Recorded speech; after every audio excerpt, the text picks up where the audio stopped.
Salutations everybody, it is Matty here today with a Bethesda discussion video. And as you can tell by the sound of my voice, I'm still quite sick. I have a sinus infection, I have a virus, man. I'm dying over here. And so basically, as you guys can tell, I've been kind of going with the easier videos lately to kind of make it easy on myself and to get better as soon as possible so I can work on bigger videos. Today I wanted to talk about Todd Howard and the Lifetime Achievement Award he recently received because a lot of gamers have been talking about it. If you guys did not know, at GDC 2016, Game Developers Conference if you didn't know, Todd Howard will be accepting a Lifetime Achievement Award for his work on his video games.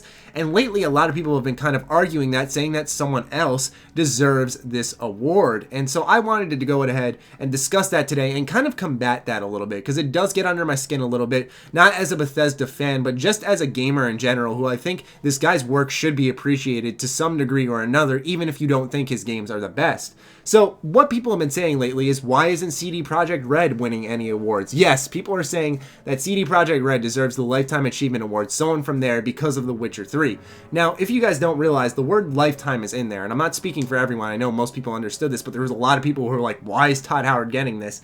And so this is why, ladies and gentlemen, because CD Projekt Red doesn't have this lifetime of work that shows that they can consistently make amazing games. As far as I'm concerned, they've made one amazing game, and that's obviously The Witcher 3. The Witcher 2 was pretty good in my opinion, but it was kind of tough to get into, and I'm not going to discredit it, though I did enjoy my time with it. And The Witcher 1 is tough as nails to get into, and I give you credit if you can beat that game in today's day and age. Meanwhile, in comparison, you look at Todd Howard, and every game he's released since Morrowind has been a contender or a winner of Game of the Year. Morrowind definitely won Game of the Year, Oblivion won Game of the Year, Fallout 3 won Game of the Year, Skyrim won Game of the Year, and Fallout 4, although it didn't win many Game of the Year awards on the big screens, it did contend for a lot of awards, which is still a notable achievement, but obviously you want them to win the award, so we really won't count that one as much. But what I'm basically saying is that Todd Howard does it time and time again. Even if he didn't win Game of the Year for Fallout 4, he was still in the discussion, and the games he's worked on in the past are always in the discussion and almost always winning, Fallout 4 aside. And that is why CD Projekt Red is not winning a Lifetime Achievement Award. Someone from there is not winning this award, and it's Todd Howard, because Todd Howard throughout his entire career lifetime has created Game of the Years and given people hundreds of hours of entertainment.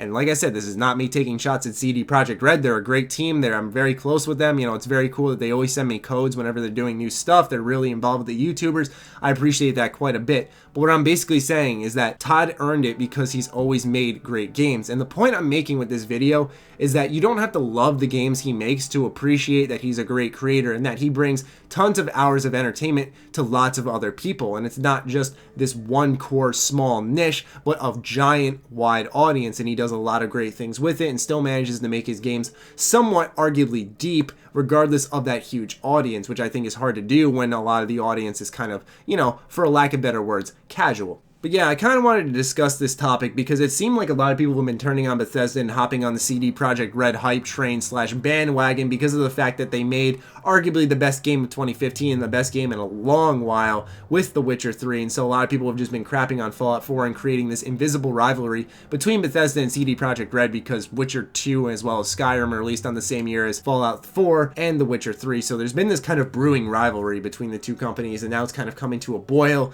and people are trying to create these fights between them. And it's like, look, Todd won the award because he makes obviously great games, and he's done that for a while CD Projekt Red does make great games as well, but they haven't done it for nearly as long. Where let's say that Cyberpunk, that new game that CD Projekt Red is working on, is another great game, and then the game after that they work on is a great game, and the game after that they work on is another great game, then you can put them in the talks for a Lifetime Achievement Award. But ladies and gentlemen, that's what I'm saying. I bet now as I say that, you're thinking to yourself, huh, that is impressive, because I just added, you have to basically make 3 more good games for CD Projekt Red to be in the talks like Bethesda. And I feel like I'm just slamming on them here, but I'm really not. It's just more so that that's kind of the battle people were using in the comments of all these articles I was reading is, man, dude, why isn't CD Projekt Red winning anything? It's like, well, they deserve a lot of awards, but not a Lifetime Award because they've really made one critically acclaimed game. But anyway, I'm going to stop talking now before I piss off a lot more people. Mind you, I love CD Projekt Red. I love Bethesda, but I just wanted to go ahead and give you guys a dose of reality here today.